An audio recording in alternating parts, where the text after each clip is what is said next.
Hey everyone, welcome back to Corporate Decoder, the place where we uncover the hidden gems and sometimes the less than sparkling truths buried in corporate filings. Today we're diving into a report from Golub Capital Private Credit Fund. And let's just say there is a hint of something we need to decode regarding their November distributions. Alright, let's talk about what Golub Capital Private Credit Fund shared about their November distributions. They previously announced that on the 14th of November, they declared regular distributions for their Class I and Class S common shares. Now, a distribution is basically a payment from the company's profits to its shareholders. Think of it as the company sharing the wealth it is made. For the Class I shares, the regular distribution was $0.1875 per S-share. And get this, there was no shareholder servicing and distribution fee, meaning the net distribution was also $0.1875. So, the shareholders got the full amount. Now, for the Class S shares, it is a bit different.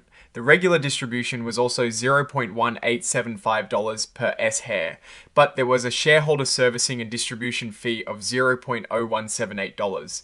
This fee is essentially an amount taken out to cover things like administrative costs and making sure the distribution gets to you. So, the net distribution for Class S shareholders was $0.1697 per S-share.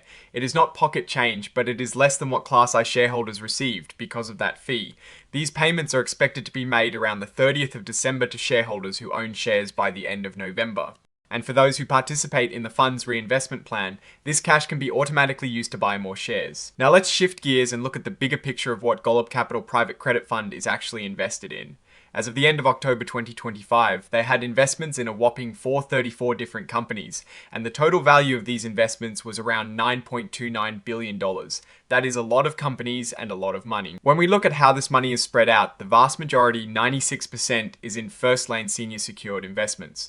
This sounds complicated, but it simply means they are lending money to companies in a very safe way. These are debts that are the highest priority to be paid back if a company runs into trouble. Think of it like being the first in line to get your money back. Only 1% is in junior debt. This is riskier because these loans are lower in priority for repayment compared to senior secured debt. If a company faces financial difficulties, junior debt holders are paid after senior debt holders. And then there is 3% in equity and other. This means they own a small piece of some companies or have other types of investments, so the fund is heavily weighted towards the safest types of debt investments. Another interesting point is that almost all their debt investments, about 99%, are floating rates.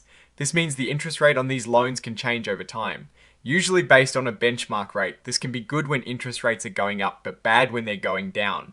Only a tiny slice, 1%, has a fixed interest rate. Looking at the industries they are invested in, software is the biggest chunk at 21%. Following that are hotels, restaurants and leisure at 7%.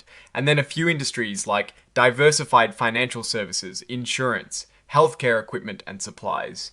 Healthcare providers and services, healthcare technology, and diversified consumer services, all around the 5 to 6% mark. Professional services and its services make up the rest of the top 10, each at about 4%. This shows a strong focus on technology and healthcare, which are big sectors, but also some exposure to more consumer-facing businesses. Now, let's talk about the value of the fund itself. As of the 31st of October, the estimated net asset value, which is basically the total worth of the fund's assets minus its liabilities, was about $4.23 billion. The fair value of its investments was much higher at $9.29 billion. And they had about $4.98 billion in debt. This gives them a debt to equity leverage ratio of 1.19x. This means for every dollar of equity they have $1.19 in debt. It is a moderate level of leverage. The offering price or net offering price for both Class I and Class S shares as of the 31st of October was $25.15. This is the price at which new investors can buy into the fund. The fund is also in the middle of a public offering aiming to raise up to $5 billion. As of the 1st of November subscription date, they had already sold a significant amount. They sold over 8.3 million Class S shares, bringing in about $210 million. And they sold a massive amount of Class I shares, over 138 million, raising an impressive $3.49 billion.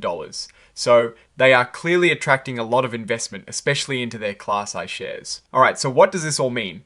Golub Capital Private Credit Fund seems to be operating in a relatively low-risk, high-quality segment of the credit market, heavily favouring senior secured debt. They are performing well enough to make regular distributions to their shareholders and are successfully attracting significant new capital through their public offering. Particularly for their Class I shares, the concentration in software, while common in private credit, does present a sector-specific risk if that industry faces a downturn. However, their broad diversification across 434 companies helps mitigate this. The leverage is at a manageable level, not excessively high. Looking at the financial health and strategy, the fund appears to be managed with a focus on capital preservation and steady income generation, as indicated by their investment strategy and distribution policies. The fact that they are raising so much capital suggests investor confidence in their approach. The key risks would primarily revolve around broader economic downturns that could impact their portfolio company's ability to repay debt, or specific headwinds within the technology or healthcare sectors where they have significant exposure.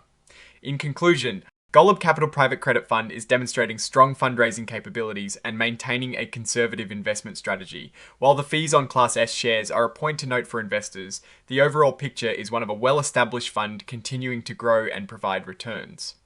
Now, what is your take on these numbers and what they signal for the fund's future? Do those fees on Class S shares concern you, or is the overall strategy solid? Drop your thoughts in the comments below. If you found this breakdown helpful, please give this video a like and subscribe to Corporate Decoder for more in-depth analyses of financial documents. And don't forget to join our Discord community for more discussions. The link is in the description. Thanks for watching, and we'll see you in the next one.